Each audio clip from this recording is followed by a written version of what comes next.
China has just revealed a crazy fact. Big brands in America like Nike, iPhone, and Louis Vuitton are actually produced in factories in China. And what's shocking? The production costs are way lower than the actual selling price in America. This is all because of the tariffs America imposed on China, which led to China exposing who their clients are. What if your $3,000 Louis Vuitton bag wasn't made in France, but in a backdoor Chinese factory you were never supposed to hear about? What if the very people who stitched, glued, and assembled these so-called luxury items were treated like ghosts, unseen, unpaid, and blamed for problems they didn't cause? That's exactly what's happening now, and the illusion that's powered the global luxury market is cracking wide open. Megyn Kelly didn't just break a story.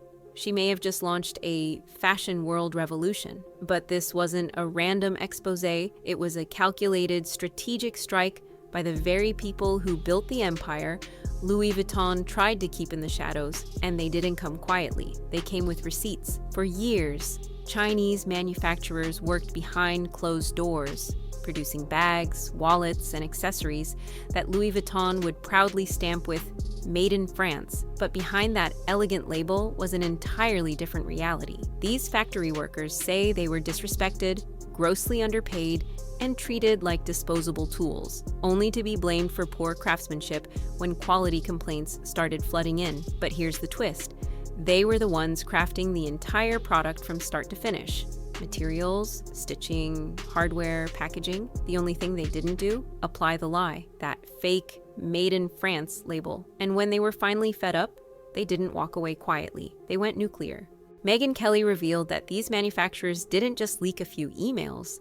They unloaded the vault. Fake origin labels, secret brand partnerships, unreported deals, all laid bare. It's not just a supply chain issue anymore.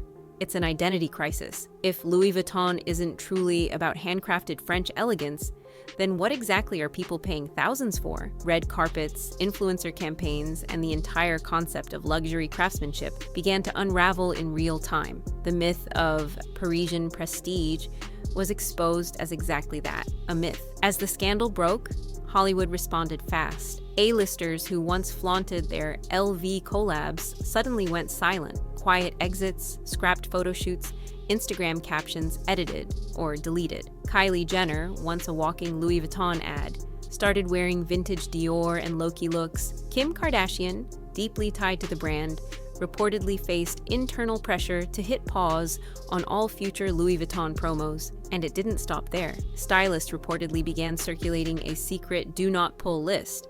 Brands considered too risky for red carpet exposure. At the very top, Louis Vuitton. The logic was clear. Dress your client in LV right now, and they're not repping elegance. They're walking billboards for controversy.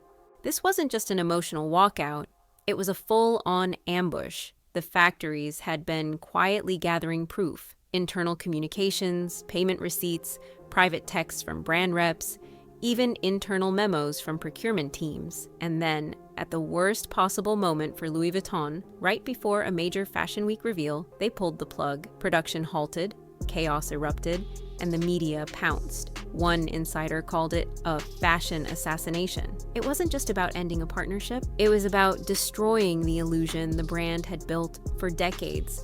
Gen Z didn't miss a beat. A viral TikTok trend called the number LVPG challenge took off, standing for Louis Vuitton Purge Game. Influencers and everyday users filmed themselves burning, donating, or trashing their designer bags. Others posted price breakdowns, showing how the real cost of an LV bag, crafted by underpaid workers in China, was a fraction of the markup. For a generation obsessed with authenticity, Louis Vuitton's silence felt like guilt. And just like that, a brand once seen as the pinnacle of fashion turned into a punchline. But here's where it gets darker. Louis Vuitton isn't alone. According to Kelly's report and whispers from insiders, this is just the beginning. Whistleblowers are reportedly coming forward with similar receipts against Chanel, Prada, Balmain, and more.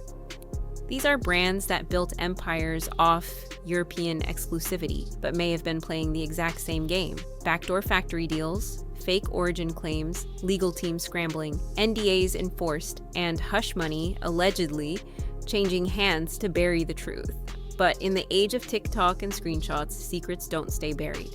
Consumers are angry. not just at the deception, but at the idea that they've been emotionally manipulated. For decades, luxury fashion sold a dream that owning a $5,000 handbag meant something, that it was tied to quality, legacy, craftsmanship. But if that same bag was stitched in a low-wage factory with the same materials as a $150 knockoff, what's left? Buyers are now uploading comparison videos, calling for refunds, turning their receipts into content. And TikTok? It's not just a social app, it's the new watchdog of luxury accountability.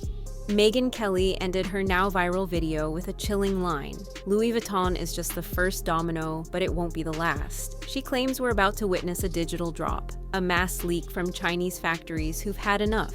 Years of documents, videos, payment records, and shady brand contracts could surface. If even half of it's real, it could wipe out the reputations of dozens of household names. Forget lawsuits. This could be fashion's version of a stock market crash. The collapse of prestige, exclusivity, and trust. Not just a scandal, but a reckoning. Even Beyoncé's name has been dragged into this. A now deleted tweet alleged she backed out of a custom Louis Vuitton look for her film premiere over concerns tied to the scandal. Whether it's true or not, the rumor was enough to go viral. And in the court of public opinion, perception is reality. We're not just watching a brand crisis. We're witnessing the collapse of a fantasy, the luxury world built on secrecy, markup, and smoke and mirrors storytelling. And the irony, the very people they ghosted, the manufacturers, the hands behind the craft, are the ones now writing the final chapter. As Megyn Kelly warned, this is only phase one. What happens when the next domino falls? Who's next to jump ship? And how long before Made in Italy becomes a punchline? We'll be here to cover every twist as the fashion elite brace for what could be their most brutal season yet. If you're ready to watch the empire fall, like, share, and hit subscribe, because this fashion reckoning, it's just getting started.